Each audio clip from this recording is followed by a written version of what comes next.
আসার বসার তৌফিকটুকু যে আল্লাহ তাআলা দান করেছেন, যিনি আপনার মালিক, হায়াতের মালিক, রিজিকের মালিক, গোটা কায়নাতের মালিক, সে মহান আল্লাহর ইরশাদ দরবারে শুকরিয়া জ্ঞাপন করি। জবানের আওয়াজটুকু উঁচু করে জোরে সোরে পড়ি আলহামদুলিল্লাহ। লক্ষ কোটি দরুদ ও সালাম দয়াল নবীর নুরানি কদম মুবারকে, जिन्हें उसे आसमान जमीन आउश कुर्सी लौह कलम গোটা কায়নাত আল্লাহ তাআলা সৃজন করেছেন, যিনাকে নবীনে 1,00,000 পয়গম্বর দুনিয়ায় দিনের দাওয়াত প্রচার করেছেন বিনা দরখাস্তে। আল্লাহ তাআলা আপনাকে আমাকে আখেরি পয়গম্বরের উম্মত হিসেবে কবুল করেছেন। শুকরিয়া তার আরেকবার বলি আলহামদুলিল্লাহ। আজকের খুতবার বিষয়বস্তু স্বামী স্ত্রীর হক। আল্লাহ তাআলা এই দুইটা হক সম্পর্কে আমাদের সকলকে বোঝার তৌফিক দান করুন। সবাই বলি আমিন। স্ত্রীর প্রতি স্বামীর হক, স্বামীর প্রতি স্ত্রীর হক, এই দুইটা হক যদি আদায় করে, একজনকে আরেকজন খুশি করে, একজনকে আরেকজন রাজি করে দুনিয়া থেকে যদি বিদায় হইতে পারে, আল্লাহর হাবিব বলেন, স্ত্রী যদি স্বামীকে খুশি রেখে দুনিয়া থেকে বিদায় হইতে পারে, আমি আল্লাহ তাকে কোনো প্রশ্নই করব না, বিনা হিসাবে জান্নাত দিব। আবার স্বামী যদি স্ত্রীকে খুশি রেখে দুনিয়া থেকে বিদায় হইতে পারে, আল্লাহ নবী বলেন, তার জন্য আমি আল্লাহ ফয়সালা রাখছি, সেও জান্নাতে যাবে।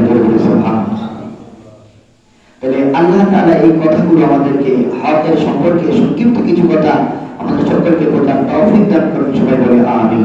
আজকে যারা এখানে উপস্থিত হয়েছি, আমরা কেউ বিবাহ করেছি, কেউ করি নাই। যারা করেছি তারা শিখবো, যারা করি নাই তারা প্রস্তুতি নিব যেন আমরা বিবাহ করার পর স্ত্রীর হকটা সুন্দরভাবে আদায় করতে পারি। সবাই বলে আমিন। এই দুনিয়ার মানুষ, আল্লাহ তাআলা দুনিয়াতে আদম সন্তান বৃদ্ধি করার জন্য আদি পিতা হযরত আদম আলাইহিস সালাতু ওয়াস সালাম, মা হাওয়া আলাইহিস সালাতু ওয়াস সালামের মাধ্যমে এই দুনিয়া একের পর এক আল্লাহর বান্দার বৃদ্ধি হচ্ছে।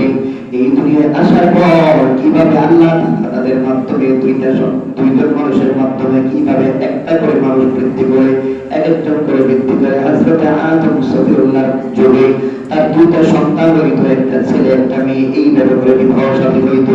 এরপর সর্বশেষ হযরত শীশ আলাইহিস সালাতু ওয়াস সালাম একা জন্মগ্রহণ করলেন। এরপর থেকে আস্তে আস্তে তাদের তফাৎ শুরু হলো, বংশ বিস্তার করতে হলো। এরপর ভাইরা আমার, প্রত্যেকই দুনিয়াতে যখন আমরা আমাদের হকের কথা চিন্তা করি, মুমিন হইতে হলে আল্লাহ নবী ফরমান, এই বিষয়টাও একটা গুরুত্বপূর্ণ বিষয়। মুমিন কখনো তার স্বামী স্ত্রীর মধ্যে সৎ হতে পারে না। জোরে জোরে বলি ঠিক কিনা? বাবা ভাইরা আমার, সৎটা কিভাবে হয়? স্ত্রী ভাবে তার স্বামীর কাছে অধিকার আরো বেশি, স্বামী ভাবে স্ত্রীর প্রতি তার আরো দায়িত্ব বাকি রয়ে গেছে। স্ত্রীর ভাবনাটা স্ত্রীর কাছে বড়, স্বামীর ভাবনাটা স্বামীর কাছে বড়। বাবার ভাইরা আমার আল্লাহর নবী বলে দিয়েছে, ও আমার উম্মতেরাই, আমি আমার আল্লাহর পক্ষ থেকে স্বামী স্ত্রীর জন্য কিছু রুল, কিছু সিস্টেম, কিছু কায়দা কৌশল নিয়ে এনেছি।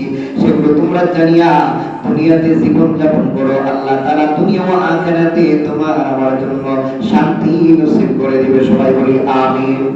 আম্মা বা'দু ফায়া আইয়ুহাল খাদিরুন, উপস্থিত সম্মানিত বাবা ভাইরা আমার, তাযাওয়াজতুম আও আনতুম তুরিদুনা ফাহাল আনতুম বিহুকুকিল আজওয়াজ। আজকে যারা বিবাহ করে নাই, যারা বিবাহ করেছে, প্রত্যেকই এগুলো জানা দরকার। قال رسول الله صلى الله عليه وسلم لو كنت آمر أحد أن يسجدوا لأحد إلا أمرأة نسائه يسجدوا لأزواجهن بما جعل الله لهم عليهن من حقه। رواه আবু দাউদ শরীফের হাদিস। সর্বপ্রথম আল্লাহর নবী বলতেছেন, ও দুনিয়ার মানুষ, মহান আল্লাহ তাআলা সত্যিই উত্তম, সত্যকে শ্রেষ্ঠতার মালিক একমাত্র আমার আল্লাহ তাআলা। যদি বান্দা উন্নত হয়, নত শিরে উপস্থিত হয়, সেটা সব মহান মালিকের দরবারে। আর আল্লাহ নবী ফরমান, ওই মালিকের পরে যদি আল্লাহ কোন সেজদার ব্যবস্থা করতো, একমাত্র প্রথম নারীদেরকে বলতো, তোমরা তোমার স্বামীর কদমে সেজদা করো। সুবহানাল্লাহ।